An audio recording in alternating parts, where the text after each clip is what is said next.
Welcome to the Wrestling Fam Talk Show. I'm Ashley and Ron. You're both of us? Yes, You're Ashley and Ron. I am. All right, cool.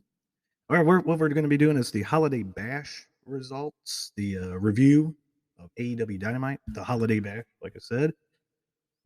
This week, positive. Last week I had a negative review outlook, and they knocked it out of the park tonight. Things start off with Adam Cole versus Orange Cassidy.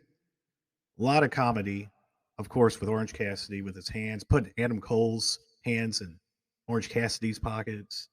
Adam Cole's facial expressions were wonderful. Match back and forth, high impact action. Young Bucks come out and they're thwarted off by the best friends. So they go to the back, and then Bobby Fish comes out later in the match and tries to distract the referee. As the referee's turned, who shows up? Kyle O'Reilly. Last week I said, I haven't been really calling the kids in. I hurried up. I was screaming. To Bryce. I was like, the Undisputed Era. They're in AEW. Uh, So the three Undisputed Era members that really matter to me, I know Roderick Strong. He's still in WWE. I believe he re-signed. And not to down him, but the three major players to me was Kyle O'Reilly, Bobby Fish, and Adam Cole. And if you think about it, I believe four is a little too many, especially if they're going to go for the trios yeah. championships whenever that comes around. And anyways, Kyle O'Reilly helps Adam Cole win. After the match, Kyle O'Reilly and Adam Cole, what I liked about it is when they left WWE, they were feuding with each other. They had that tense stare down, and then the best friends came back in, and then they helped each other beat the best friends up. And so at the end, they didn't really embrace, they didn't really show unity. They just stood together. Then the Young Bucks came back out like, whoa, who are your new friends? It looked like the best friend. Yeah. That I'll do it this way. In a little personal here. It's like your high school friends meeting your college friends. Yeah. And I experienced that with my best buddy meeting his college friends. You could just feel the tension. It wasn't from me. But you could feel the tension on the other side of, oh, this is our buddy now. Exactly. Type of thing. Like I'm sure there's a lot of my friend to go around. We can all just be friends. Yeah. But that's what it felt like. Was like the high school friends meeting the college friends. So he had been teaming up with the Young Bucks, and then there's his other group, the Undisputed Era. So this could be leading to something huge. I'm loving it. I love the little tease there of what the heck. So maybe when Kenny Omega gets back, or maybe somebody else debuts to team up with the Young Bucks, or who knows? But that's what I like about this. You don't know what's going to happen. Great way to start the show off. Now, this is a great way to start off a show that you have named. Yeah. They even had a Christmas tree just played up on the screen there, a little snow holiday bash. That's what I'm looking for. You're going to name a show, name it, and have some props and that, like they used to do. Yeah. Last week's show, not to dig back into it, was like, oh, regular Dynamite. Mm-hmm. This show, very good. So right after the match, which was great, we end up having a conversation between Hangman Page and Bryan Danielson. Again, I guess I'm going to play favorite to my idea I had last week, but it's too late for them. But of the whole, Bryan Danielson's a bad guy, let me beat up the Dark Order, blah, blah, blah, lead to a rematch. They're doing the whole, I could have got you at the end, and I could have got you, and you lasted 60 minutes, and you can't beat me. What they're going to have is a rematch. January 5th. They're going to have judges. So if the match ends, they go to a judge. It's an old way that the NWA, WCW used to do. They would have a judge. I don't think it's going 60 minutes. Probably not. Just because they like to have that judge there to make it assume that it's going to go to the end. I hope it's not another draw. I didn't like the first draw, obviously. Someone needs to win. Yeah, let's have a finish. We don't need to draw this out any longer with draws. MJF and the Pinnacle have a great promo in the back area, and they tease the little Wardlow MJF thing that's going on. Shawn Spears. I mentioned it in one of the videos earlier. You know, you have a group, you always have to have that weak link that's going to take the falls and that. And that's what Shawn Spears is. Yeah. But I wish there was a stronger member in the Pinnacle. Wardlow's probably going to be leaving. At least that's what they're leading you to believe. Yeah. And Shawn Spears, I didn't think he fit when they first came out. Hopefully somebody debuts or somebody steps up and they have a strong fourth, because they're literally the four horsemen of the AEW. Mm-hmm. That group there. That's what they're portraying themselves as. They're doing a great job. But I guess with the four horsemen, that fourth horseman was always a revolving door. But the best four horsemen, when you're talking old school four horsemen, not the 90 versions, the 80s, was Barry Windham. Mm-hmm. It's universally accepted that he was the best fourth horseman. Lex Luger filled that role. Ole Anderson was the original. You had Sting for about a month or so that filled the role. Sid Vicious was a member of the fourth horseman of the horsemen, but Barry Windham, revolutionary, known as the best four horsemen. Boy, that's a tongue twister there. The fourth Couldn't you horsemen. get it out? Can't. So I'm thinking they need a stronger fourth member. There, I changed it up. So then it leads to Wardlow versus the Captain Shawn Dean. It is a squash match. We know what a squash match is when you know the opponent is already in the ring and he's not going to win. Mm-hmm. So Wardlow just does these power bombs. The crowd seems to be into him. Like I said last week, I wasn't really caring. Again, I was kind of in a negative mood right after the match. I'm in a positive mood. So this squash match, I'm fine with. I'm like, oh yeah, Wardlow looked good. Last week I would have been, this is terrible. Yeah. I don't care. But this week I'm positive because I'm happy. I'm like, yeah, all right, Wardlow. So we'll see. He may be taking the place of Brian Cage. I mean, Brian Cage has been out. His wife, who's in the wrestling business, was the announcer for Lucha Underground, the individual that announced where they were from, come to the ring, whatever. She's married to Brian Cage, and she was saying, you know, they're not using Brian Cage right. After that came out, I haven't seen Brian Cage. I don't know if there's trouble brewing. The way it seems is maybe he's not going to be coming back when his contract ends, because he feels like he's a big time player. I don't feel that way. No, I mean he has. I've never really kind of been impressed with him. That's just my view. Only as a woman, he's kind of boring to watch wrestle. He can't do a lot.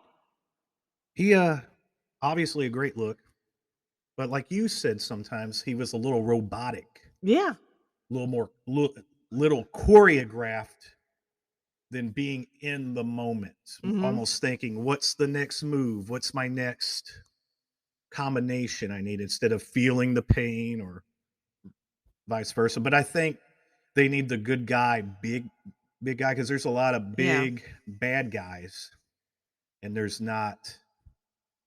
I can't think of one right off the top of my head right now. A large good guy. Mm-hmm.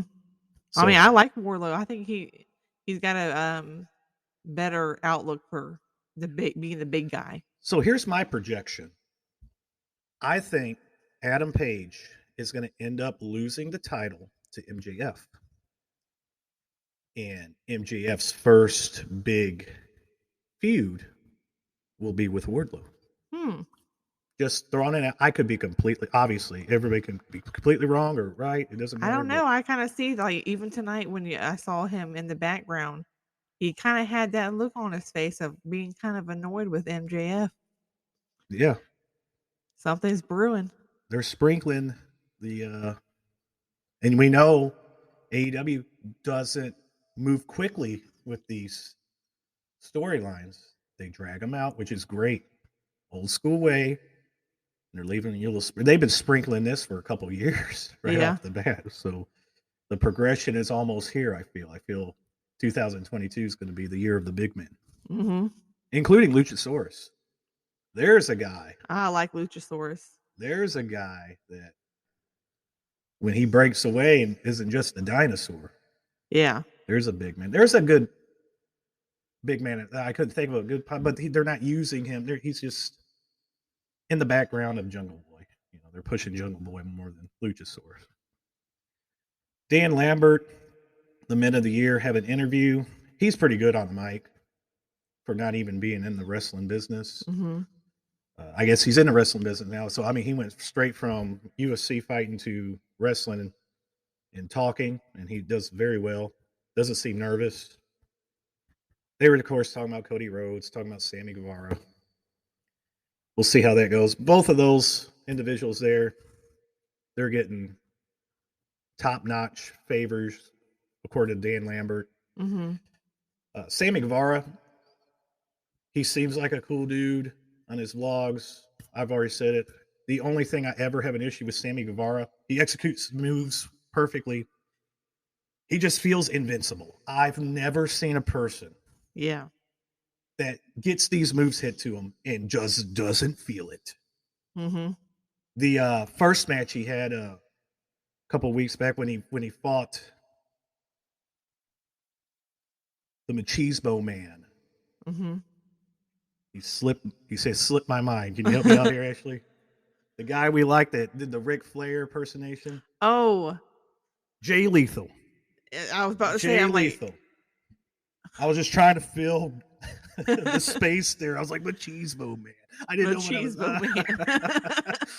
Words. I need to throw words out so it's not silent. Jay Lethal.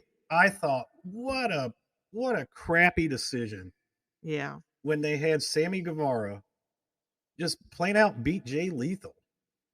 Yeah, you got to bring him in. Like, if you're going to bring him in, a personality like that and how he was, you've got to let him have some good matches. Yeah, you got to give him some win right off the bat, like you said. Yeah, even if it wasn't a win, maybe a screwy finish, or somehow where Jay Lethal's ending up with the belt. And there was a lot of parts of that match that would have been fine. Someone interrupting it. Before the end, something that saved Jay Lethal from just taking a loss. I was like, what?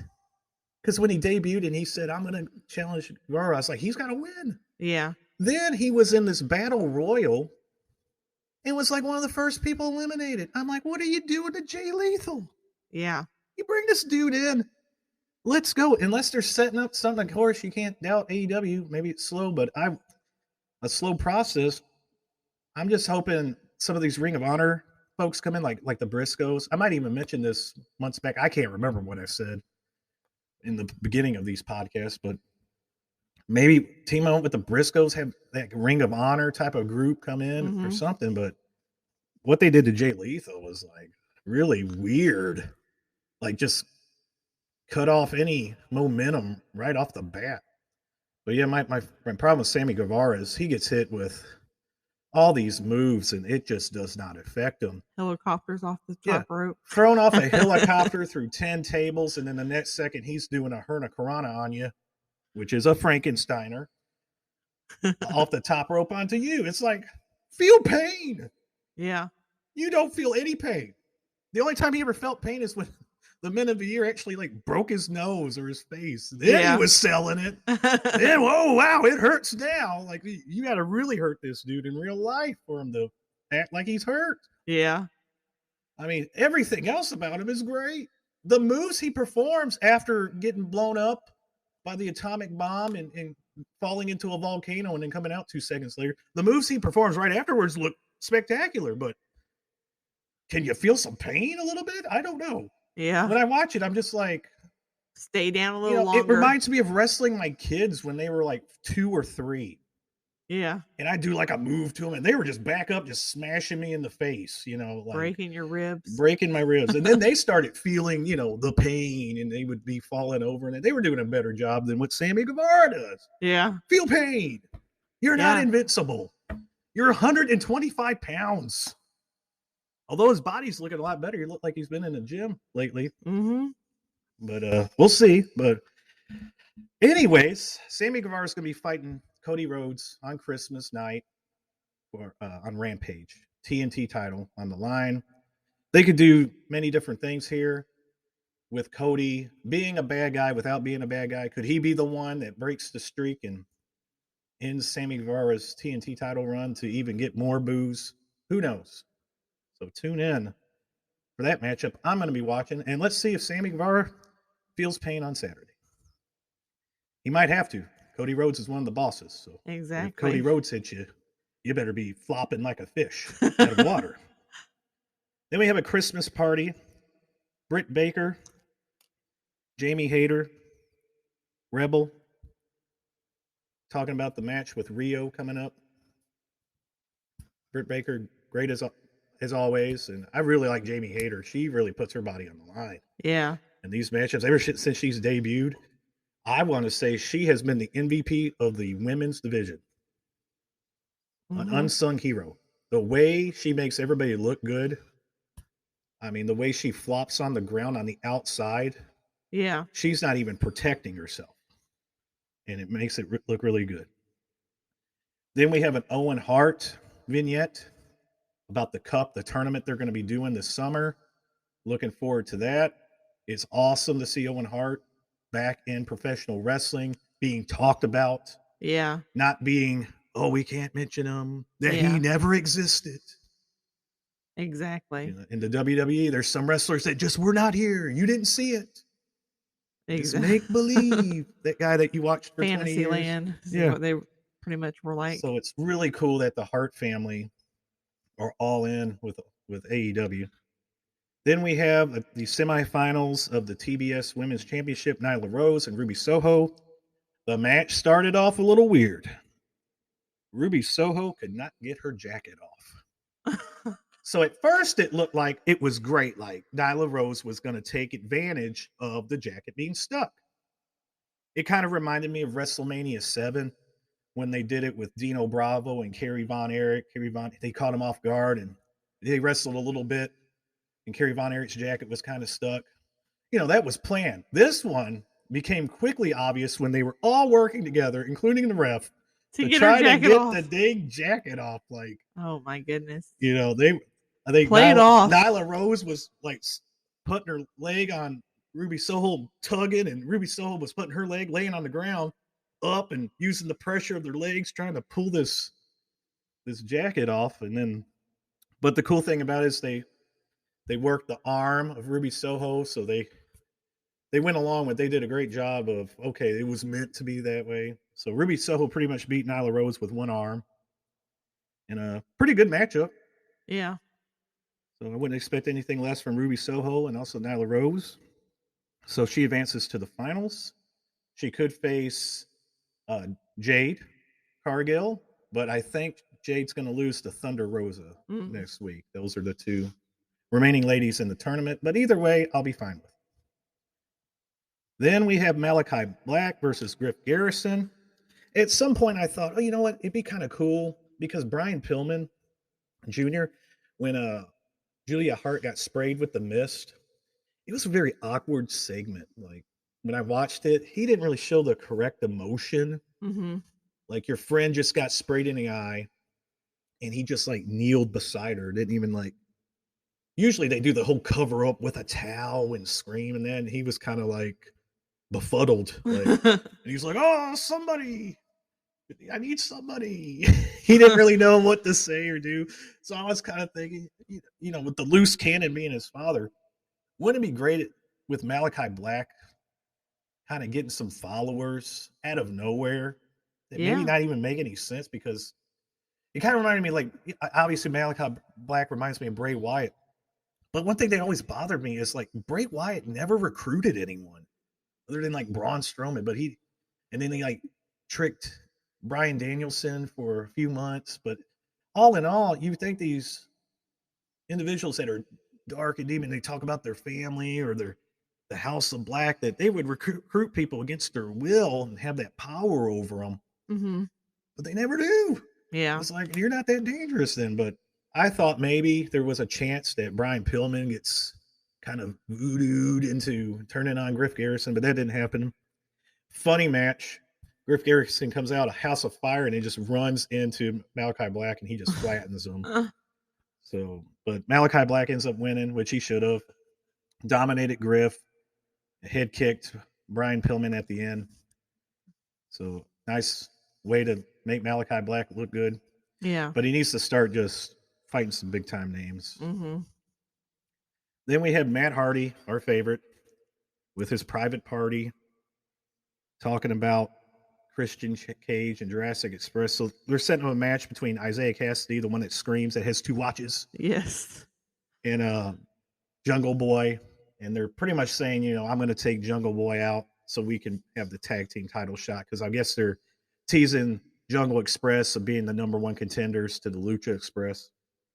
Again, I would like to see Jungle Boy as a single, still affiliated, but mainly in the world title picture. And of course, my idea of having Bryan Danielson attack his real life girlfriend, and he felt like Adam Page didn't do his job of protecting her, and maybe it could have ended up with a whole Jungle Boy, Bryan Danielson, Adam Page triple threat type thing.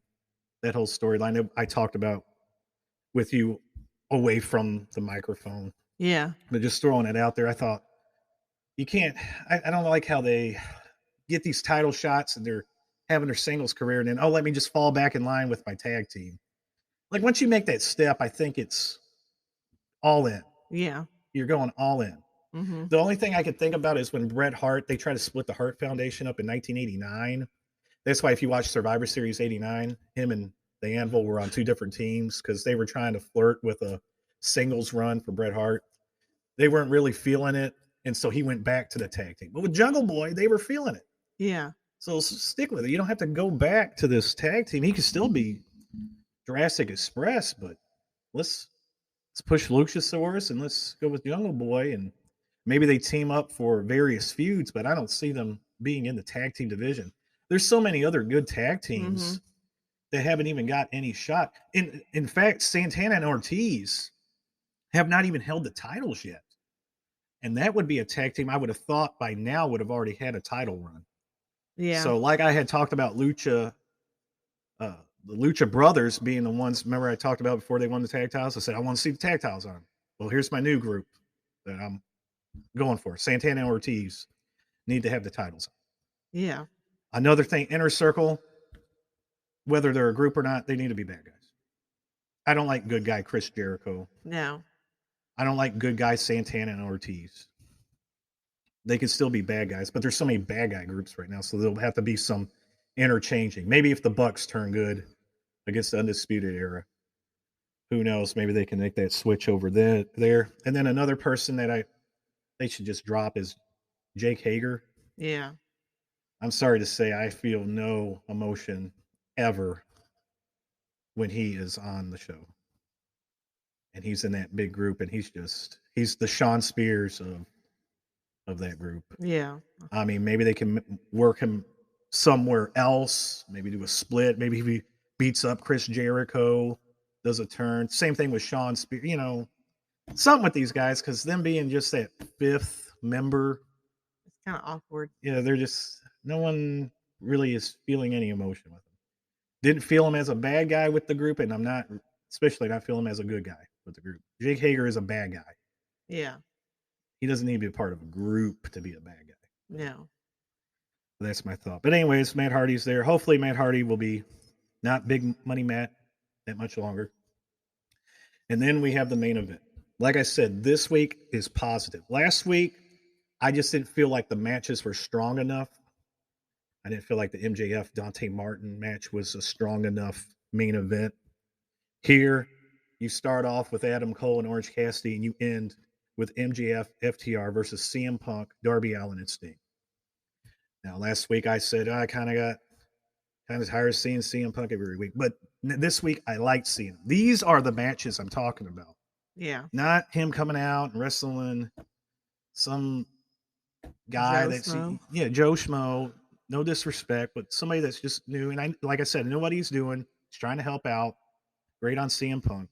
but it needs to mean something. But when you got a roster this stacked, I don't know Yeah. if they think these people are going to live forever or have a career forever. But if I were them, I'd be trying to get every great match I can Yeah. because tomorrow is never a given, Mm-hmm. especially in the professional wrestling. I mean, think about when Sting signed with the WWE and they thought, wow, Undertaker, this and that. His first feud, Seth Rollins, and he gets hurt. Yeah. And then all those matches just went up in smoke. So take advantage of who you have when you have them.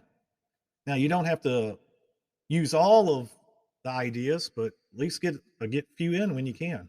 Exactly. And this is one of them. I'm telling you, MJF and FTR, they are the modern day horsemen. It's Ric Flair, Tully, and Arn. It's beautiful. It's nice seeing him against Sting. It's like he fought the original, and here's the newer version. The cool thing about it was Sting's face paint with CM Punk's gloves. Darby Allin had the old school Sting paint, maybe even from the late 80s. I would have to look back. I can't remember if it was actually the same face paint from when he fought Ric Flair in 88 at one of the Clash of the Champions when they went to a draw and that draw made Sting. Yeah. So that's a draw that makes you. Mm-hmm. The draw I saw last week was not that.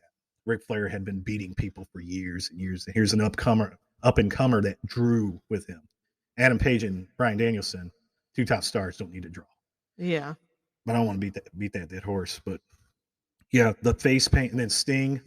He had the CM Punk. Darby Allin had the Sting look, and then CM Punk came out with another old school type Sting face paint, and he even had like the scorpion on his leg.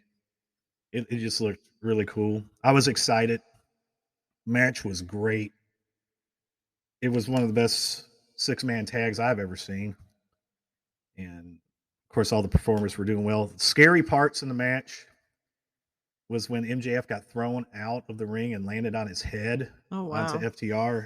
It looked pretty scary. You could tell they were checking on him. Funny parts where Sting chased MJF all the way up the stairs. You didn't see him in the back by the concession or anything, but then they came back down the other aisle chasing each other.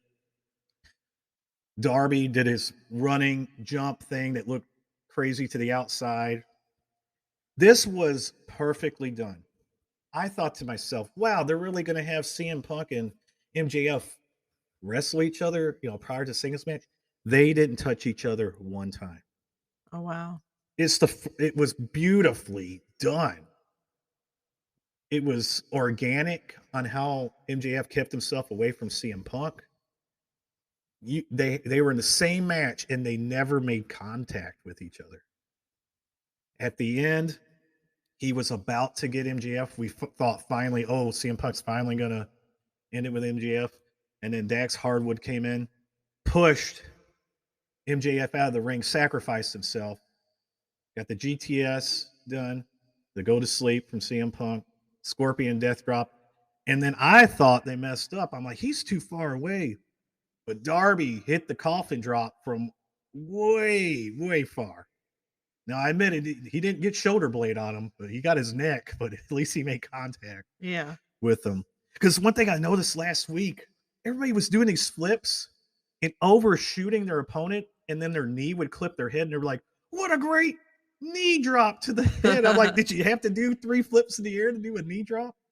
So there was like 2 times that someone miscalculated and overshot and made contact with the knee to the head. But this one was perfectly done. MJF leaves the ring, gets on the headset there, and ends the show pretty good there. So all in all, great show. I don't have any complaints about it. It was pretty good. If they could do this every week, that's what I'm talking about. They have so much talent. I don't want those blow off weeks. I understand that you want to promote your younger talent and this and that. But with Dynamite, like they Stack it did here, up. they had 2 great matches. They filled it in with other 2, an important match with the women's ladies match. So it was really much 3, and then they threw in that Wardlow jobber match, and that's fine. Last week it just wasn't strong enough to me, and that's unacceptable to me. When you have the greatest roster ever assembled, every week you can put together a great show, and you can use Rampage as that show that's going to have a few of the up and comers, and then one decent main event. Not many people watch Rampage, so Dynamite's your big show, and it needs to hit it out of the park every week. Yeah. If you're trying to be the ones to take over, as it seems, you can't have that week where, well, we're just going to put these matches together and slowly go with that You storyline. got to wow 'em. Yeah, you want to leave thinking, man, I wish I was at that show. Or, wow, I was really happy with the show, as you can tell. And they do that most times. It's just, I find it odd when you do have a bad one, and it's not necessarily the performer's fault. It's not like it's a bad match. It's just not high quality matchups that you can Yeah. have every week. That would have been a great show to be at tonight. Yeah, that should have been Winter is Winter coming. is coming. You have anything else to add? No, it was a great show. Yeah. All I know is I heard a lot of excitement, a lot of jumping out of the chair from you. Yeah, from the costumes to the environment, and of course the matchups and the matches. We thank you for listening, and we hope you join us again. Bye bye.